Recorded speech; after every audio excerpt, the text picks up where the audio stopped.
Di lab ya? Alhamdulillah sehat. Gimana Mbak Nabila dan Mbak Cynthia? Ya.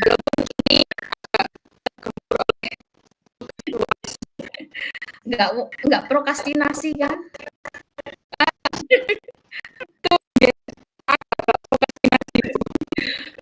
Ya, oke, Mbak Nabila. Silakan.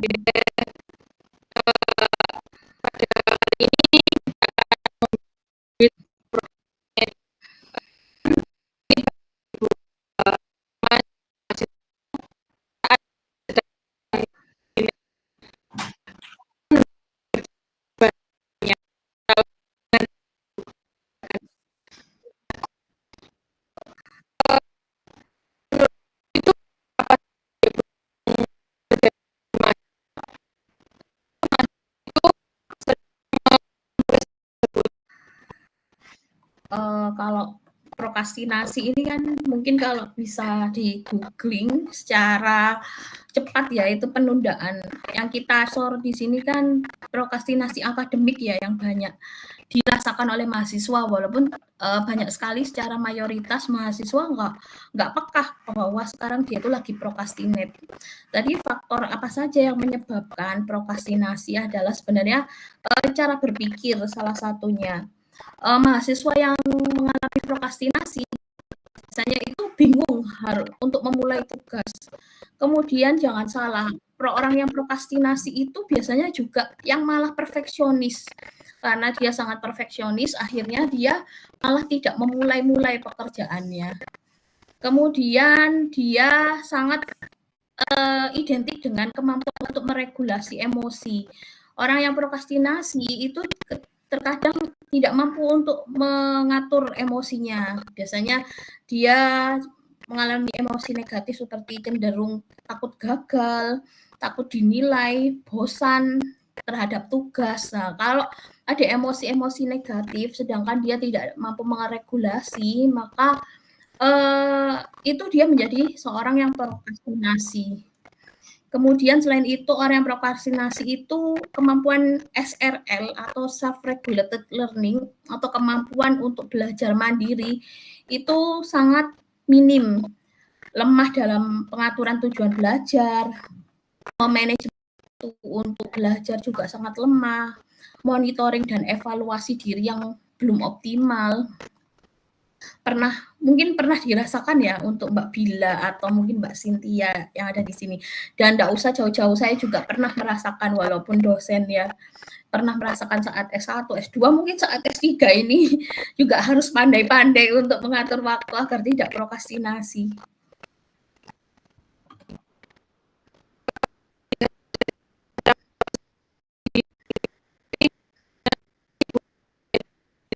Prokrastinasi itu ya tadi kebiasaan untuk menunda.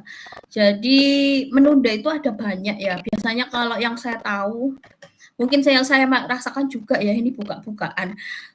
Karena takut gagal, takut cemas terhadap hasil, bingung harus mulai dari mana, akhirnya prokrastinasi ke hal yang lain, misalnya scrolling IG, scrolling TikTok, nonton drakor, maratonnya seperti itu. Padahal kalau kita mencicil dengan memulai tugas yang paling mudah dulu atau melakukan tugas menjadi hal yang kecil, mikro, itu dimulai dengan 5-10 menit, itu akan lebih menebas prokrastinasi dari akar masalahnya. Daripada seperti itu, sebenarnya prokrastinasi adalah kemampuan untuk menunda.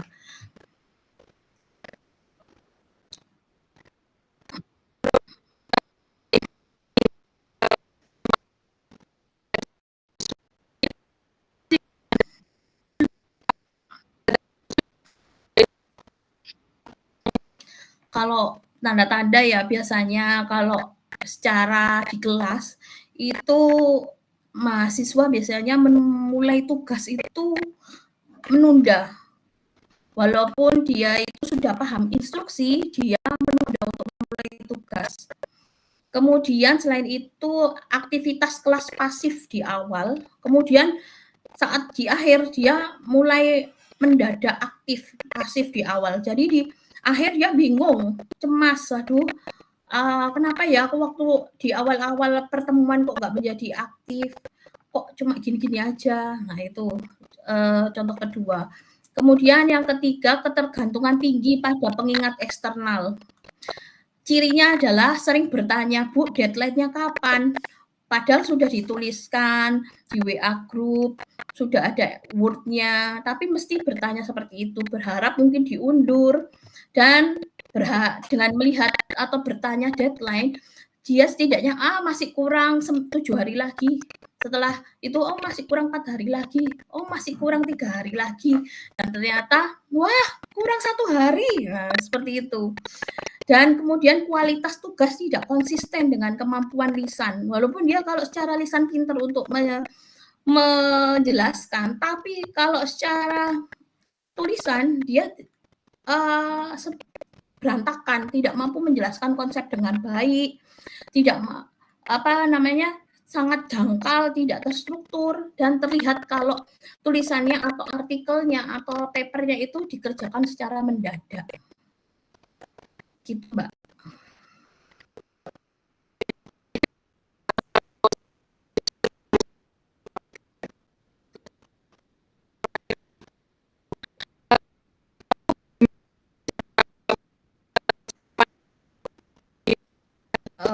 Cara bagaimana menanggulangi prokrastinasi.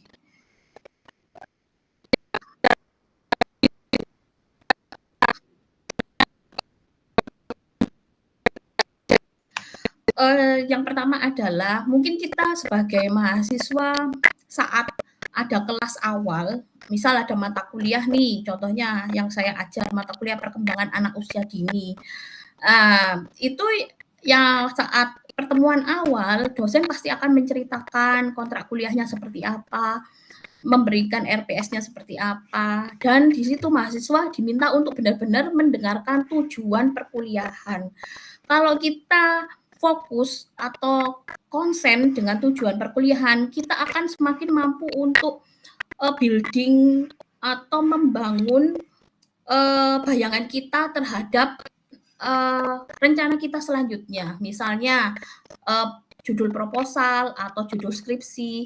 Kan kalau misalnya kalau kita mendengarkan tujuan perkuliahan perkembangan anak usia dini, tujuannya untuk apa? Tujuannya untuk lebih mengetahui tentang apa saja aspek-aspek perkembangan. Nah, dengan segitu kan kita nggak menjadi gelambiar. Untuk apa kuliah kita hari ini? Untuk apa kuliah kita 16 pertemuan ke depan? Yang paling pertama. Kemudian yang kedua adalah kan kita saat diberikan RPS atau saat pertemuan itu pasti ada buku-buku yang dibutuhkan. Nah, itu setidaknya kita sedikit-sedikit mencicil membaca. Dengan kita membaca atau dengan mencicil itu kan pasti ada dialog di dalam diri kita, sehingga saat kita tidak tahu, kita bisa bertanya kepada dosen, sehingga saat ada tugas, kita jadi setidaknya ada dasar atau pondasi, sehingga tidak membuat kita males kalau kita udah ada pemahaman awal lebih dulu gitu kan.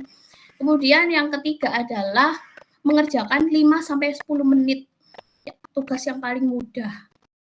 Jadi seperti itu. Misalnya kalau nanti kan pasti dosen memberi informasi UAS-nya berbentuk laporan. Nah, itu kalian bisa membuat outline-nya dulu.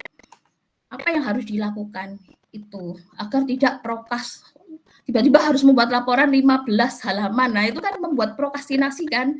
Nah, tapi kalau kita sedikit mencicil outline-nya, mencari bahannya, nah itu setidaknya itu mengurangi cemas dan mengurangi prokrastinasi.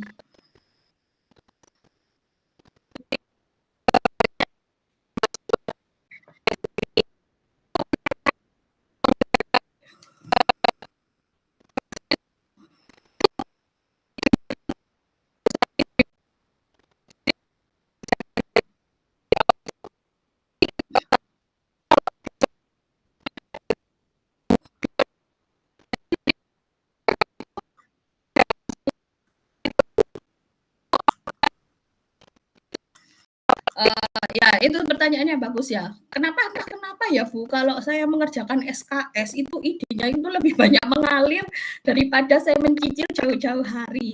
Nah, coba direfleksikan ya.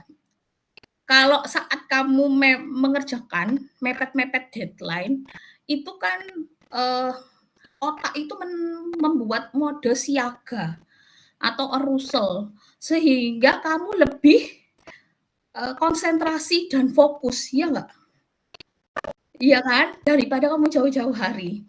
Kemudian selain itu, karena arousal-nya meningkat atau mode siaganya meningkat di otak, maka memicu fokusnya menjadi sempit. Udah nggak mau dengerin apapun. Kemudian tidak mempedulikan distraksi apapun, sehingga kamu lebih fokus dan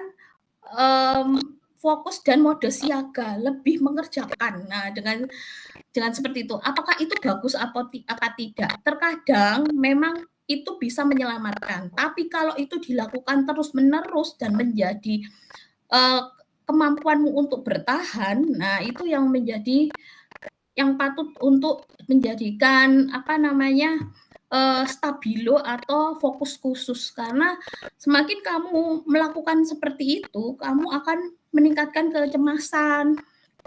Kemudian mengerjakan tugas itu tidak konsisten, hasilnya kadang bagus, kadang jelek. Nah, seperti itu, Mbak.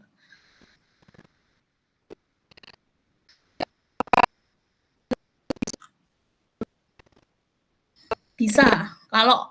Karena kan kamu kan ini habit ya. Kalau kita lakukan terus-menerus, suatu perilaku jika dilakukan terus-menerus kurang lebih sebulan atau 2 bulan itu kan menjadi habit dan itu akan berpengaruh di dunia kerja dan pasti akan ada hubungannya dengan identitas profesionalmu, karena tugasmu kok tidak konsisten ya, kadang orang ini bagus, kadang orang ini jelek gitu, seperti itu.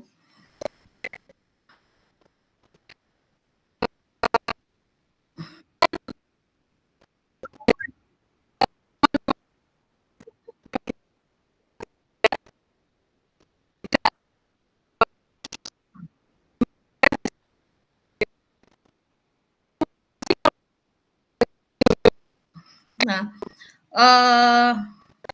itu boleh dijadikan strategi, tapi hanya terjadi sesekali.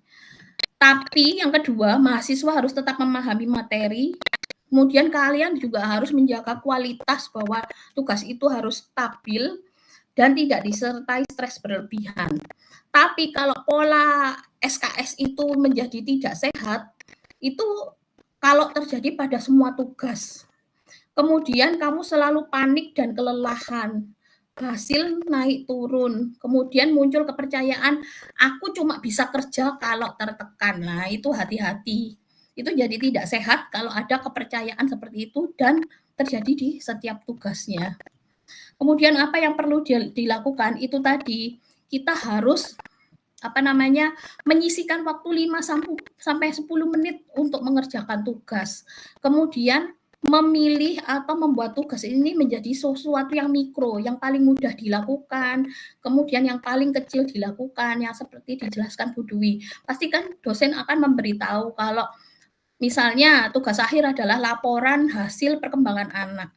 Jadi kalian setidaknya mencicil apa saja sih buku-bukunya yang diperlukan, outline-nya seperti apa sih kira-kira. Nah, seperti itu caranya.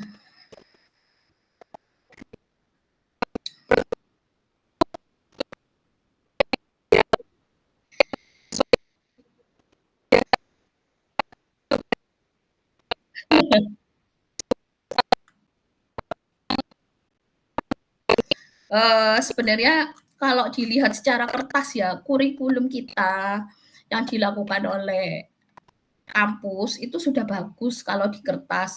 Ada CPL, capaian pembelajaran, CPMK, dan sub CPMK. Namun terkadang saat pengumpulannya itu kan sama ya, serentak gitu dan dengan bentuk yang sama juga. Proyek ya enggak sih? Terus apa lagi biasanya selain proyek? Oh ya, laporan. Nah, sebenarnya kurikulumnya itu tidak salah, namun yang perlu dievaluasi adalah pemberian tenggat waktu. Nah, kemudian perlunya ada diskusi dengan para dosen sebaiknya seperti apa, dikumpulnya kapan. Kemudian dosen juga harus memberikan penilaian tidak hanya hasil akhir tapi juga saat prosesnya.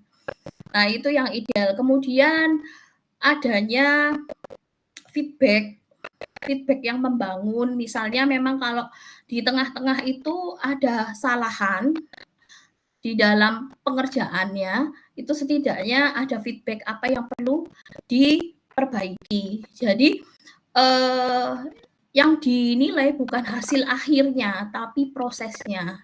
Setidaknya itu misalnya membuat laporan hasil perkembangan anak usia dini ya.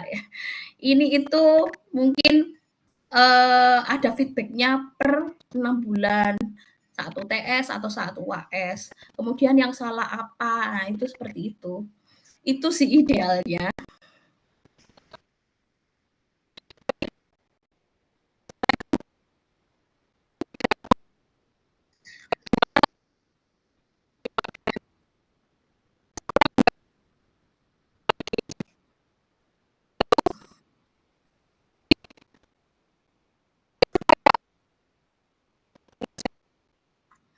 Ya, ini memang sesuatu yang sistematik ya, karena sebenarnya kalau kita lihat lebih dalam tugas dosen itu banyak. Kalau misalnya memberikan feedback kembali, lah itu akan membutuhkan waktu yang banyak lagi, apalagi secara bimbingan skripsi, satu dosen itu memegang banyak mahasiswa. Itu bimbingan skripsi, belum revisi, penguji. Nah, itu, kalau yang saya jelaskan tadi idealnya seperti itu. Mungkin dengan inisiatif mahasiswa sendiri saat kontrak kuliah mungkin nanti bisa dibicarakan dengan dosen. Ibu mohon maaf, apakah nanti kami boleh diberikan feedback seperti apa jika proses pengerjaan saya mungkin masih belum benar. Nah, itu bisa.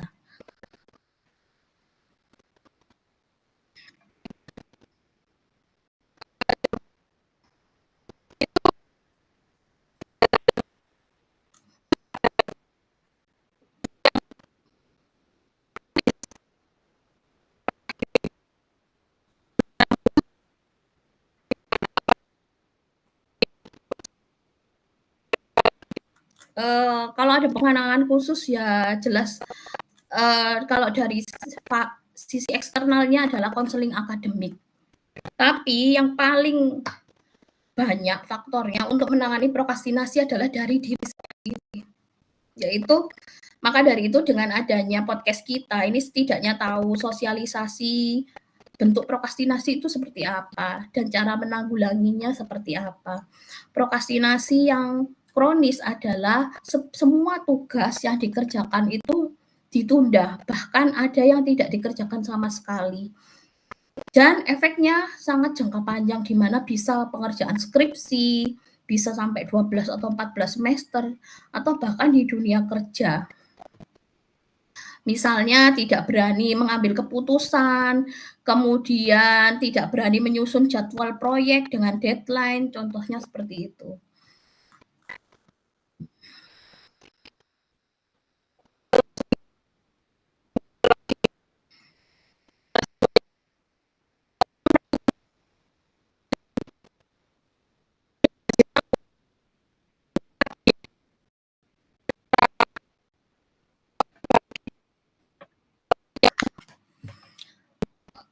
Eh, misal sudah diberitahu, tapi anaknya itu masih prokrastinasi lagi atau dia sudah sembuh dari prokrastinasi, ternyata diprokrastinasi atau gimana?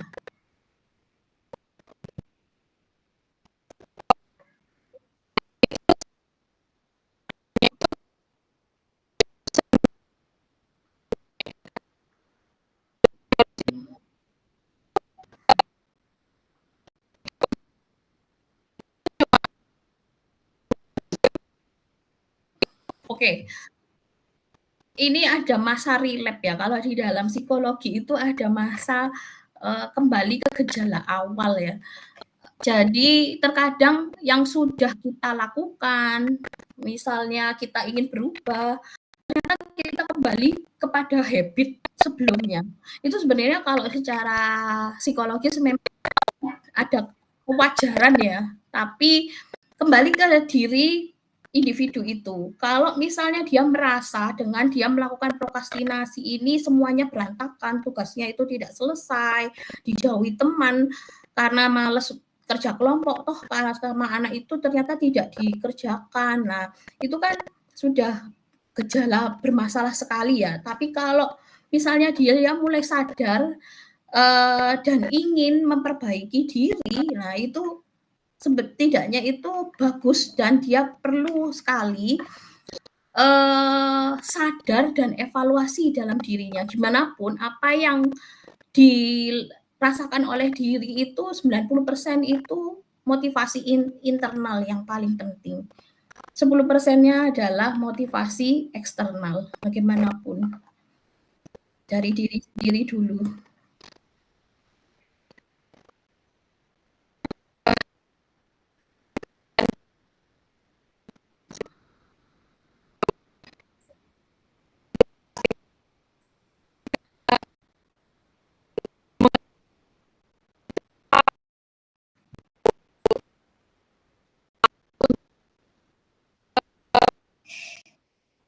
Prokrastinasi. Oke, kalau saya sebagai dosen, misal DPA-nya, dosen pembimbing akademik, ya ada konseling akademik. Mungkin anak tersebut tidak sadar bahwa dia melakukan prokrastinasi dan apa itu prokrastinasi dan caranya bagaimana itu dan pengaruhnya apa dengan nanti ke depannya. Nah, dengan gitu kan diberikan sosialisasi, diberikan psikoedukasi, seperti apa prokrastinasi, apa yang harus dilakukan. Nah, sebenarnya lah ini juga berguna dengan adanya podcast ini. Jadi kita aware, oh alah selama ini aku tuh prokrastinasi ya. Sampai aku maraton nonton Korea sampai 12 episode kuat, tapi mengerjakan laporan akhir nggak kuat. Ternyata aku prokrastinasi. Dengan adanya seperti ini kan akhirnya tahu setidaknya jadi aware. Itu saja.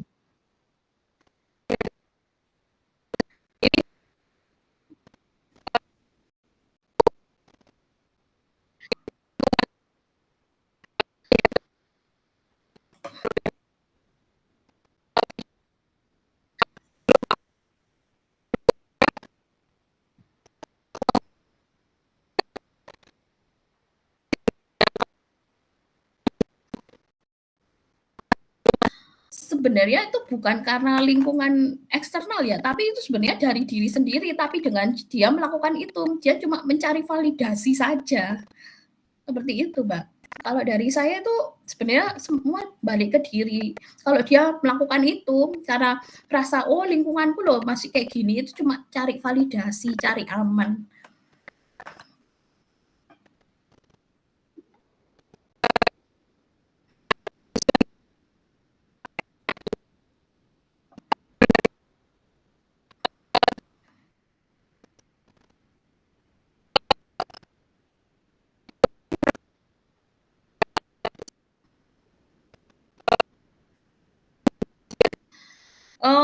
Yang bagi saya adalah motivasi intrinsiknya kurang kuat.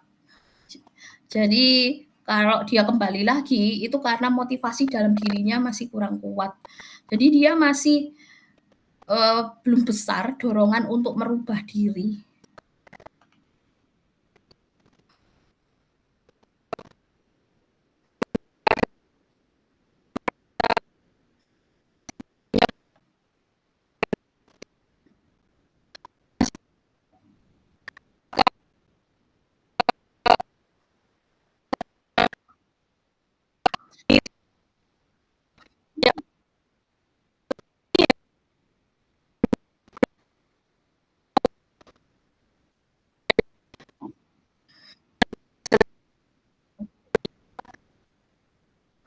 Ya, prokrastinasi itu tidak hanya menunda tugas ya, bentuk prokrastinasi perilaku.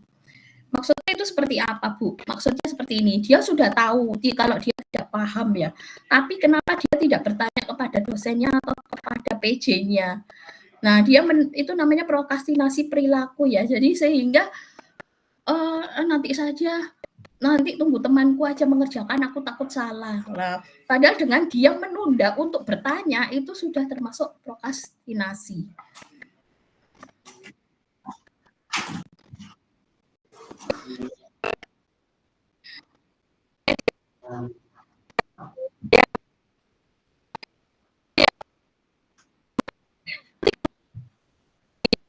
Akhirnya tunggu-tungguan.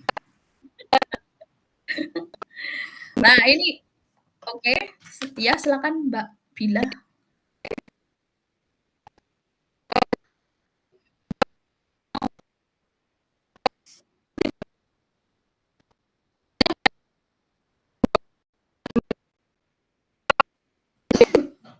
Ini pertanyaannya yang mana?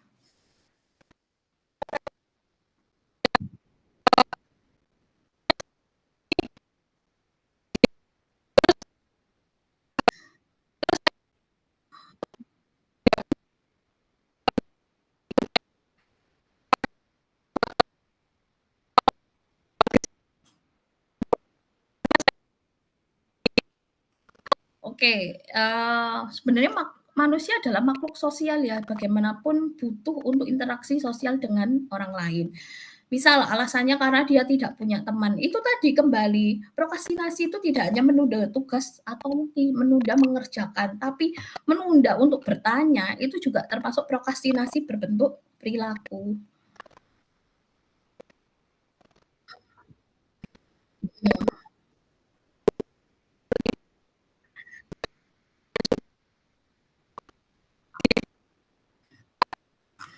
Kalau saya lihat kurikulum ya sudah sesuai dengan yang ada realitis untuk mahasiswa. Akan tetapi itu tadi yang saya jelaskan.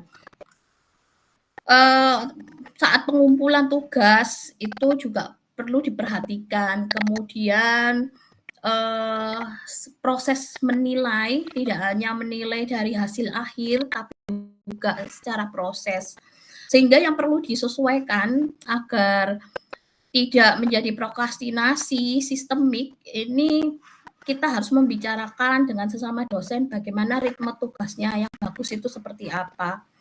Kemudian penilaian itu seharusnya prosesnya bertahap, tidak hanya hasil akhirnya, tetapi saat mahasiswa itu proses mengerjakan, misalnya mengerjakan outline-nya, kemudian baru mengerjakan mengumpulkan data-datanya, itu sebenarnya juga menjadi salah satu penilaian.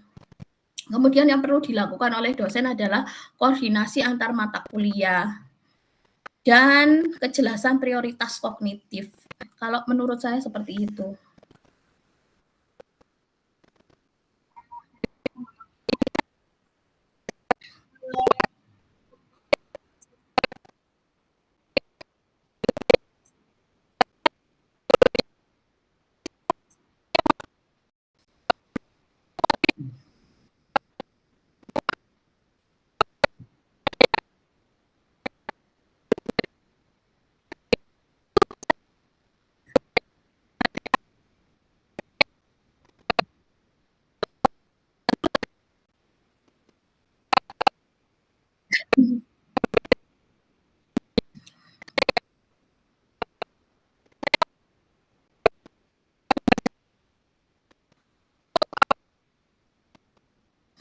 Ya, itu tanda-tanda prokrastinasi ringan ya. Setidaknya tidak semua tugas kamu tidak mengerjakan, tapi ada beberapa tugas.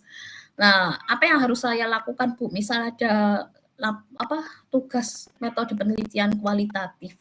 Kalau menurut saya ya kembali ke yang tadi ya, yang kamu anggap mudah itu yang kamu kerjakan.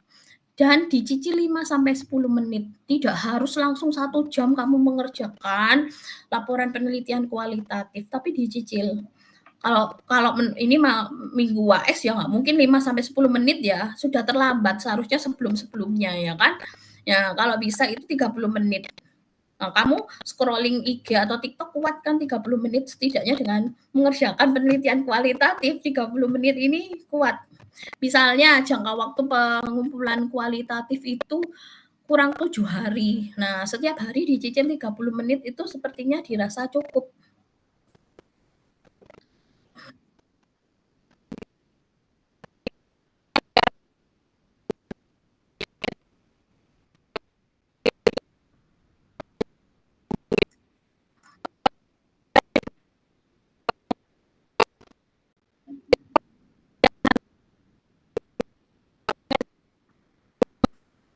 Oke, sebenarnya untuk digital itu tidak salah, yang salah adalah penggunanya ya kan.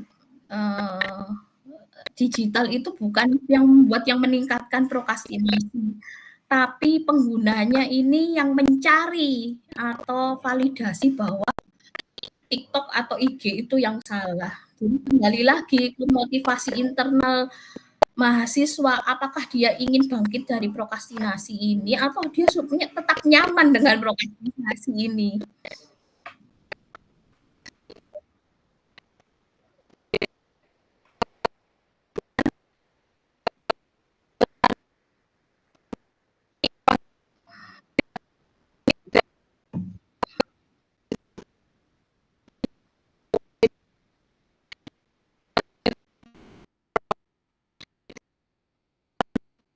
Kalau saran saya, luangkan waktu, misalnya karena ini sudah UAS ya, berarti setidaknya ini tidak bisa mencicil atau membuat mikro tugas menjadi hal yang kecil ya. Saran saya misalnya seperti yang saya jelaskan, misalnya ada 7 hari pengumpulan, dicicil 30 menit. Jadi jangan langsung misal dikumpulkan besok ini hari apa? Hari Kamis, tapi sekarang kamu mengerjakan dari pagi sampai sore. Lah itu sebenarnya sesuatu yang salah itu tadi. Kembali kan ini sebentar lagi semester baru. Nah, semester baru memulai lembaran baru di mana mahasiswa sudah waktunya untuk aktif saat dosen menjelaskan tentang tujuan pembelajaran. Ini mahasiswa aktif berdiskusi tujuan pembelajaran mata kuliah ini seperti apa. Kemudian nanti laporan akhirnya atau penilaiannya nanti seperti apa? Apakah proyek, apakah ujian lisan, atau apakah berbentuk laporan. Nah, seperti itu. Sehingga setidaknya kamu di dalam otakmu itu sudah ada settingan di mana harus melakukan outline apa saja yang diperlukan. Misal, semester depan ini mau ambil metode penelitian kualitatif. Nah, saat dosen menjelaskan tujuan pembelajarannya, terus hasil akhirnya, di otakmu akan mulai membayangkan skema kalau kualitatif berarti saya harus setidaknya mencari kasus-kasus kualitatif. Misalnya seperti itu langkah awalnya gitu.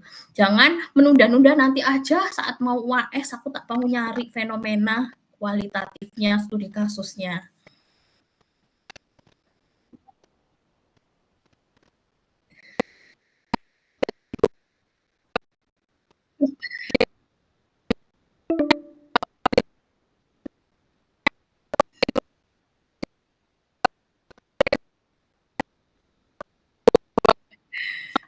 Maunya cepat maksudnya pengen oh, oke.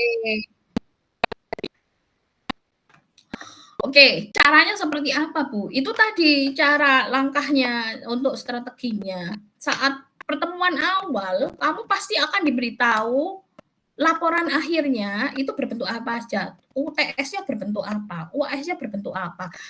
Jarang sekali yang saya temui dosen itu gelambiar UTS-nya nanti berbentuk apa, UAS-nya berbentuk apa. Kalau kamu sudah tahu hasil akhirnya nanti diminta laporan akhir, misal laporan akhir mencari studi kasus.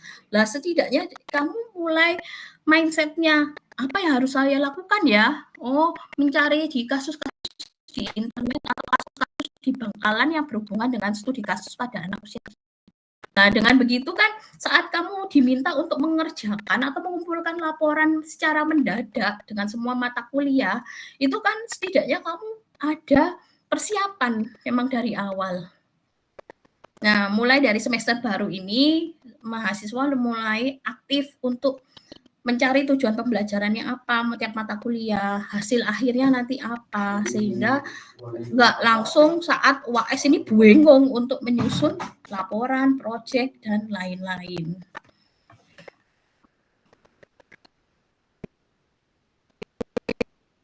Terima kasih Mbak Bina.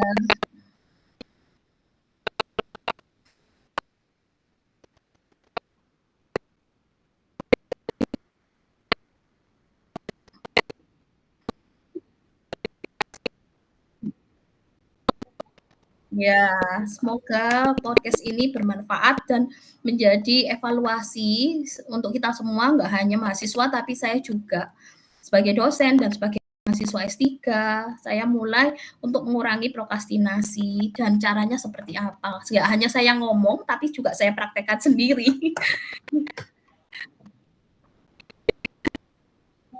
Terima kasih Mbak Bila. Semoga lancar UAS-nya teman-teman mahasiswa PG PAUD. Assalamualaikum. Mohon maaf kalau ada salah kata. Ya, terima kasih. Assalamualaikum Mbak Cynthia, Mbak Bunda, Bu Dinda, Kak Farel. Ya, saya tutup ya. Waalaikumsalam.